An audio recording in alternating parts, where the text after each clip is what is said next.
Welcome to the Loveable as Fuck show with Sherry Yazzie. I am a plus-size Indigenous woman in a world that tells me not to love myself. I fucking do. Here's how I do it. For more on how to defuck yourself, love yourself, and my emotional resiliency magnifying, life-transforming mindset hacks and self-care tools that you need to know now in order to transform your life and be happy as fuck, go to belovableaf.com. That's BELOVEABLEAF.com. Today we are talking about 4 self-care tips for self-love. All right, let's get into it, right? I am so happy for each and every one of you that's listening. I just want to take a moment and acknowledge. So this right here is episode 3. And I want to just say thank you to anybody who listened to the first 2 and were like, fuck yeah, I love this. I'm coming to number 3. Or if you're just finding this along and like, I found this keyword and I wanted to find out about you, I'm happy you're here. I'm happy you're taking on looking at how to love yourself.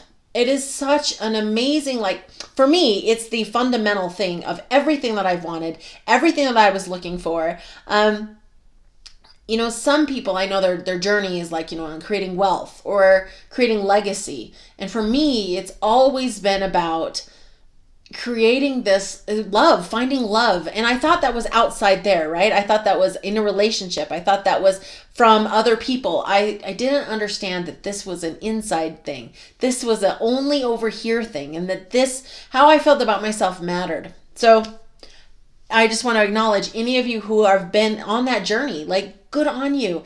And if it's been hard, if it's been frustrating, if as you've taken steps, you feel like you've taken 4 steps back, you're doing great. Pat yourself on the back, take a moment, accept the acknowledgement, feel super good that you're on the path, that you're doing the things, because you fucking rock and you deserve it. All right, so let's get into this. For me, I went from hating myself to loving myself. Didn't even know that was possible. I just started on the journey of I wanted to feel better. I wanted to be happy. I wanted to be there for my son. I wanted to show him a model of somebody who was living life to the fullest, who was enjoying their life, who wasn't waking up scared, who wasn't in this half-life depressed faking stuff, right? And I went on the journey. So I talked about that last episode. So how do I go from hating myself to loving myself? So I tried to figure this down into 4. Let's get real here though, you guys. I will share a whole bunch of stuff, good juicy bits in this podcast. But if you're looking for more, deeper, I have programs, I have courses. You probably heard the commercial and it's on the outro too, where you guys can come and really truly dig into this through a self-guided course, as well as some other options. You'll hear about them. But here's the thing. I boiled this down simply to 4 things, the top 4 things that I would do if I were on this journey, how I went from here to here, right? And it's decide. Literally, it's a step that people are they skip a lot. They hear, oh, well, I should love myself, right? And so then they start doing these things, these actions, whether it's gratitude or, taking time for them, bathing, taking baths. Because self-love can include baths, but it doesn't have to. They're kind of in this box checking place, where they're okay, well, I'm taking care of myself here and I'm taking care of myself here, and okay, good. I'm working on loving myself. Great. But they haven't fully decided. It's more like the should kind of a thing versus what do they want? Do they want to be loved? Do they want to feel that love from themselves? Do they want to be working on it? Do you want to be working on this? Do you over there want to know that you're lovable as fuck every single day? Somebody can wake you up at 3 a.m. and go, are you lovable? And be like, fuck yeah, I am. Right? This is where you decide what it is that you want. No box checking. You're literally showing up because you want to. So let me give you an example. There are times where you're maybe in the middle of a project and your kid wants something to eat. And so you get up to feed your child because you know they need to eat, but it's not like you're doing it because you're super stoked about it. You're just like, man, I wanted to do this project. Versus, and resenting your child while you do it. Versus this overarching commitment that you have to make sure your child gets fed. So if you have this commitment and you're in a project, but your child's hungry and you're like, oh crap, it is lunchtime.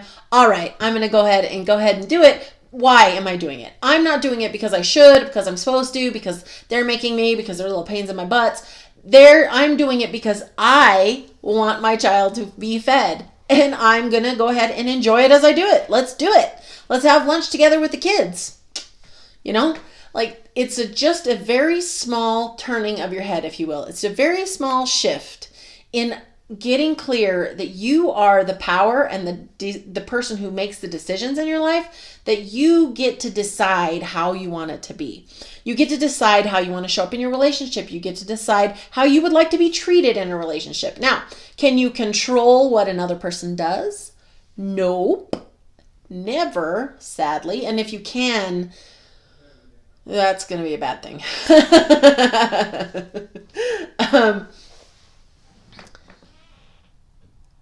But you can get so clear in what's okay for you and what's not okay for you, and get really good at communicating that you can create what it is you're looking for. You can make these requests. And it really is amazing as for me, as I have really gotten clear on what I want, like what I'm looking for in a partner, how I want my relationship to be, how I want to feel in my relationship, make those communications and walk away. Then he figures out his side of it. I used to do all the relationship, all 100% of it, because I was trying to make it okay. And now I sit back because he has his own path. He's doing his own things.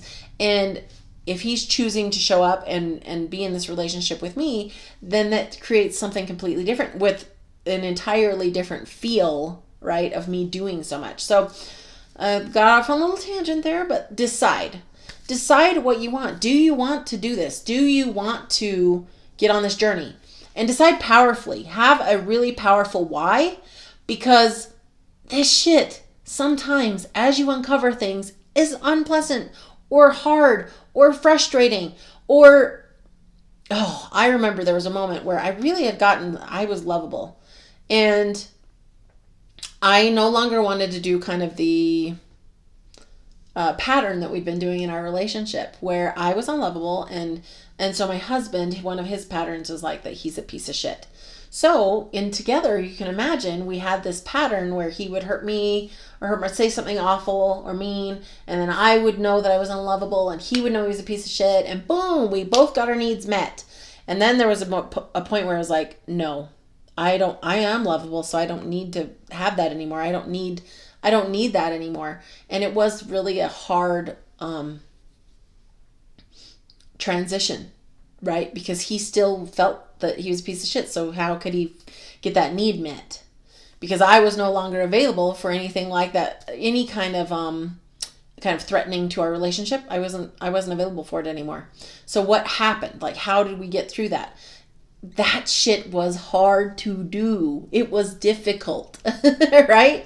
But the biggest thing that kept me going was that I had decided I had such a powerful why in showing my son what it looked like to love yourself really, truly, and to stand up for like what it is you felt was like the life that you wanted to create. So I wanted to show my son a model of an amazing relationship, a model of what it looks like to be a happy human being and enjoy your life, what it looks like to love yourself and know you're lovable. So decide and get that powerful why really clear. Then step 2, focus. So this is number 2 of the self-care tips for self-love. Focus matters. What we think about, what we spend our time on, what we say out of our mouths, what we are putting into our brains, it matters. So what we're focusing on day to day, are we always focusing on, I fucked that up and that didn't go well and this isn't right and he's not doing it right and look at this mess and that is a whole thing. And we as humans stack. It's like you get into a fight and about one thing and then you've brought up things 5 years ago. Those are stacks. So what I invite you to do is start stacking the positives. So gratitude stacking is one of my favorite things to do to shift focus at any given time. No matter what's happening in your life, you can be grateful. And here's the thing, like, I'm not using this as in a way of bypassing your true feelings. I'm not doing that. If shit is hitting the fan and things aren't okay, that's fine to stand up and say, this isn't okay and I don't like this and this, I'm not here for this anymore. This isn't working for me. This is how I want it to go. Totally fine. But if you find overall in your day, you're focusing on the bad stuff, you're complaining a lot, you are just overall, your energy is very low, you're not feeling super good, and you're not feeling super good inside your own skin, then I recommend a gratitude practice. Because literally anytime, if you are breathing in and out, if your kids are breathing in and out, if you have access to see the sun occasionally, if you there are so many reasons to be grateful, right? If your toes, you can wiggle your toes, if you can wiggle your fingers, these are all reasons to be grateful. And when we start focusing on that, it kind of unlocks this stacking of all the negatives, and you can start stacking some positives to actually feel a little bit better. And when you feel a little bit better, something else becomes available. Something else can happen in your relationship or in a conversation or with your children or at your job or your business or like literally anything you're committed to. So focus is huge. It's a big one. So gratitude stacking is one way, and I'll talk to you a little bit more about that in just a second. The other way that I would recommend is asking. You can start asking, why am I lovable? How am I lovable? What if, let's say something didn't go that well, like you had a meeting with somebody and it didn't go well. You can, instead of getting down into this spiral of, oh man, I shouldn't have said that and I shouldn't have done this and oh shit, you can go, okay, what came out of that meeting that was good for me? What do I need to do from here? Like, how would I like this to go? What benefit could come from my life from this interaction? Because some of the most painful things that I've ever had happen to me over time, right? I found the benefit to myself. Now, I'm not at all ever saying that shitty situations or people being awful to you is an okay thing, or that you need to be like best buds with those people. Nope. But I did learn something about myself. When I started this journey where I started sharing more and talking more and being more vulnerable, someone decided who was close to me, that I was, manipulative, abusive, I don't know. And he was sharing this video because I shared about that I used to ruin vacations by getting pissed about one thing and then just sticking on it. And because there was we were on a cruise and we had a miscommunication and I got super pissed, and then how I worked through it. And he got so mad at me for sharing that, because he thought I was saying that my husband wasn't a good dad. It was this whole big ass thing that got blown way out of proportion. And it was really painful. And so when I started to work through that,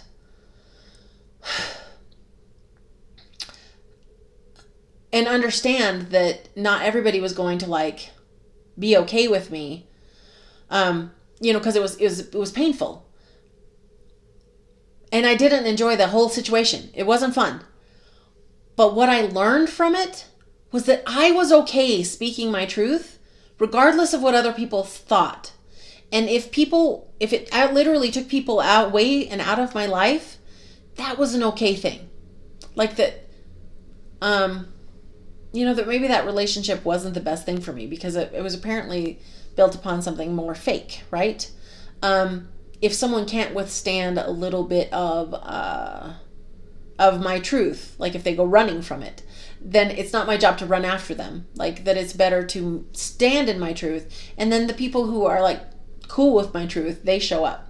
So even though it was a hard lesson, it was a lesson. So there's starting to ask those questions, how could this be for me? How could this be for me? Now, and I'm not going to get into like super deep stuff because there's obviously some really painful experiences, traumatic experiences and things that we have experienced, and I wouldn't recommend going through that necessarily with those questions. But literally, I'm just saying day to day as you do things, start kind of looking, start shifting that focus. So now let's go back to gratitude stacking. All right. So you think about something you're grateful for. Some, like, literally the sun is shining outside. Think about something that you're proud of yourself for. Like, that your kids were fed, and I don't know, you got to play with your child yesterday. Something that you're proud of yourself for in the past, maybe something that you put together, something you did, something that you enjoyed, like just, and this is the thing, is really get present to it. Take deep breaths and really get present to how it felt, to the pride that you felt. And then think about like a romantic date, like an amazing romantic date that was so much fun that you loved and enjoyed. Like, get into the feeling of that. Like, oh, wow, that feels so good, right? Get into the feeling of when your child was born and holding them, and maybe the smell of their baby head, whatever it is, like that gets you, that cues you, that you're like, yes, stack that on there. Maybe something your child said that like you feel so proud of yourself as a parent, or you were so delighted by them. Think about that. There's this moment for me with Maseo, that's my son, when he was 5. We're running outside and it was raining, and we'd run out into the rain and laugh and then run back, and we kept doing it. And he looks over at me, he looks up at me, and he goes, "I'm going to remember this forever." And I was like, I for sure am going to remember this forever because it was such an amazing moment. So do you see that? Like, it brought an emotion to me. This is the whole point. So we start stacking these positive emotions and feeling good. Just giving ourselves some breaks just to feel good. So imagine those wonderful things that your kids have said to you. Imagine the times you've laughed, the games you've played. Just feel those. Just get into the yummy, yummy feeling. Deep breath. And out. And now let's consider, so we're circling back into what we did with the focus, that life is happening for us. That things are lining up. That the things that we know, the things that we've learned, the things that we've experienced, the things that have happened in our lives are adding up to our perfect life. The thing that we want. The thing that we're striving for. How we want to live in the world.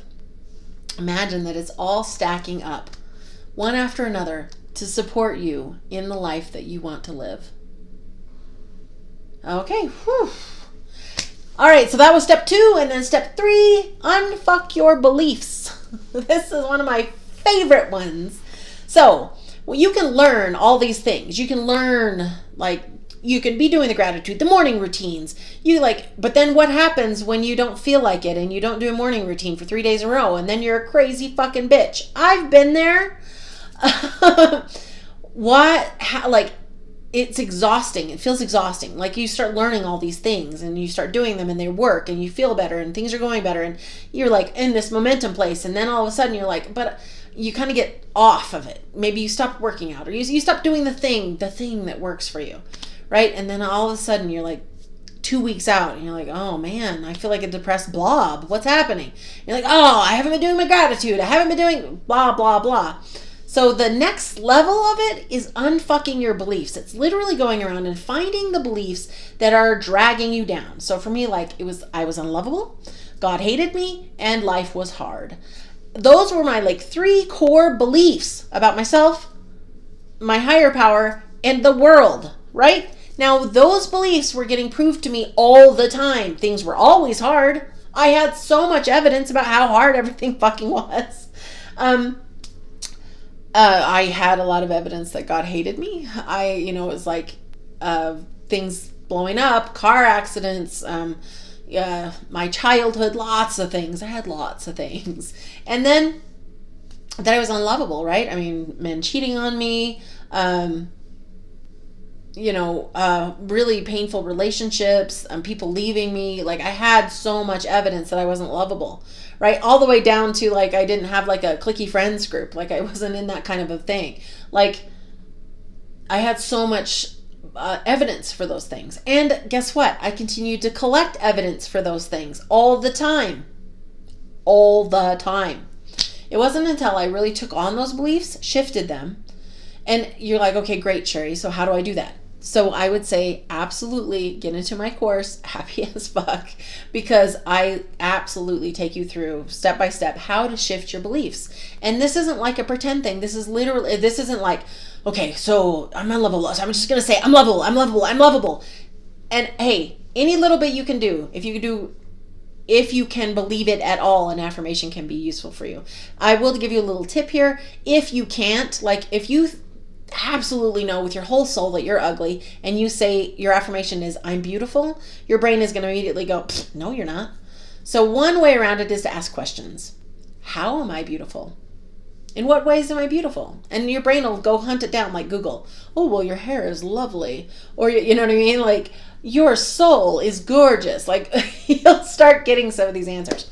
That was just an aside. But with your beliefs, this is an actual process that I, again, over tons of modalities, tons of time, tons of money paid, I put it together across. And there's little bits from all different things.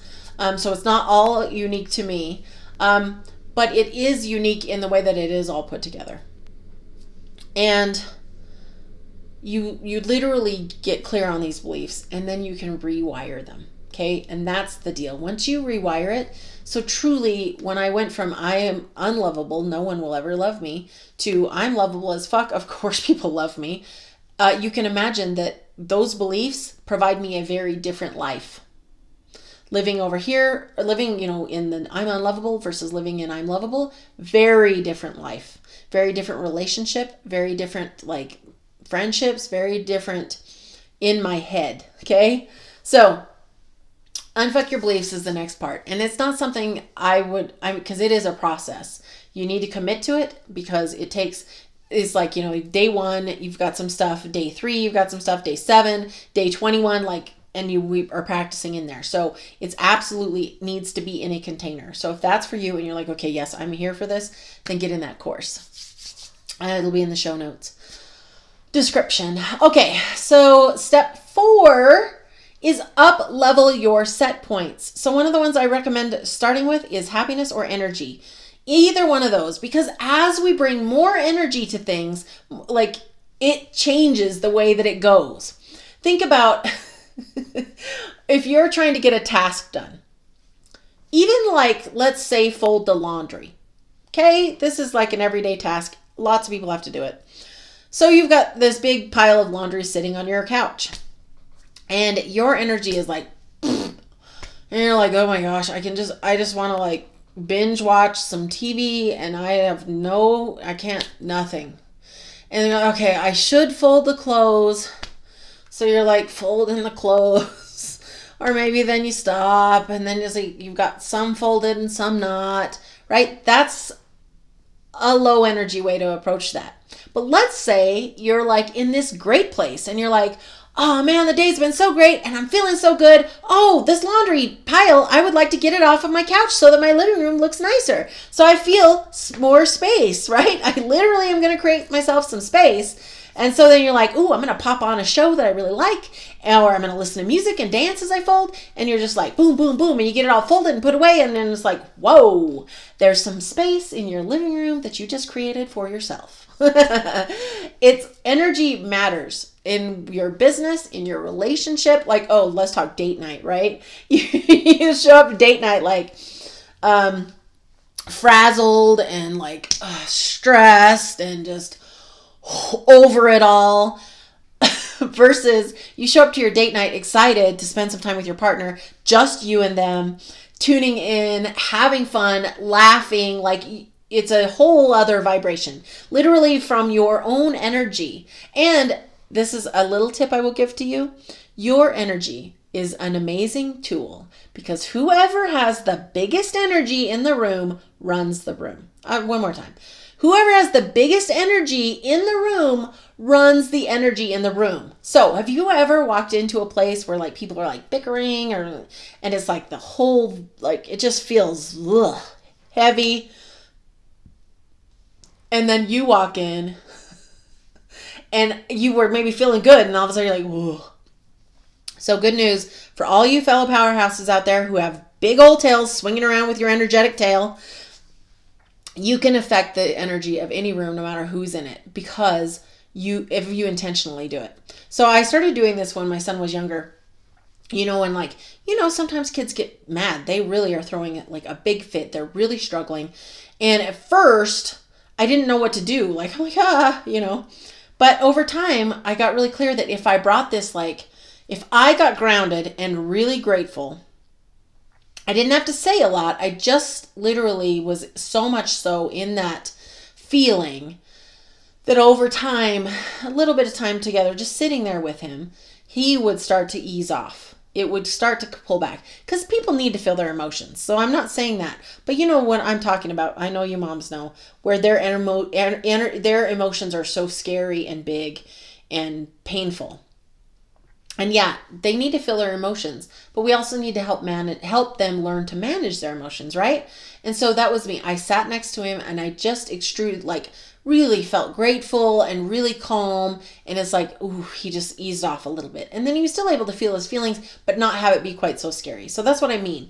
Your energy is a true gift. So up-leveling your energy set point means that you walk into a room full of gossip, the gossip automatically stops. It happens around me all the time. People stop complaining mid-sentence. And I'm not even saying anything. I'm not like, oh gosh, you guys shouldn't complain. No, it's nothing like that. It's literally just the energy I bring, and I naturally start directing the things to what's working, to how we want it to be. And it's okay to get clear on what's not working. But it's not okay for me to stay there. Some people stay there, it feels like, for years. And that's the thing. I'm not here for that. So, self-care tips for self-love. Decide, focus, unfuck your beliefs, and up-level your set points. In case no one has told you yet today, you are lovable as fuck just the way you are. To send me your questions or stories, email me at loveableafshow@gmail.com. If you loved the show, please comment, like, and subscribe if you're on YouTube. And if you're listening on the podcast, please leave a review and subscribe to help me get this show in front of more women who need to know that they are lovable as fuck just as they are.